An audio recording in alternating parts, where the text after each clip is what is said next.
दोस्तों आपको मालूम है कि पाकिस्तान में एक कानून है कि अगर कोई शौहर दूसरी शादी करता है, पहली बीवी की इजाज़त लिए बगैर तो उसको 1 साल तक सज़ा और जुर्माना हो सकता है।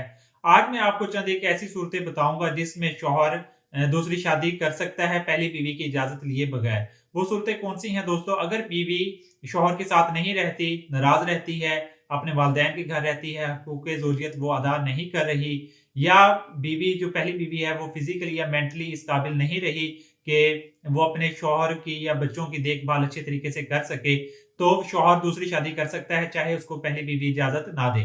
तो इसका तरीक़ेकार ये होगा दोस्तों कि जो शौहर है, वो मुतल्लका यूनियन कौंसल में दरख़्वास्त देगा और वजूहात उस दरख़्वास्त में लिखेगा। और जो यूनियन कौंसल का जो सेक्रेटरी होगा, सेक्रेटरी या चेयरमैन, वो फ़रीक़ैन को तलब करेगा। फ़रीक़ैन में शौहर भी मुकर्रर दिन पे हाज़िर होगा और वो बीवी को भी नोटिस जाएगा। बीवी खुद भी पेश हो सकती है, पहली बीवी, और उसके वालिदैन या उसका भाई भी पेश हो सकता है।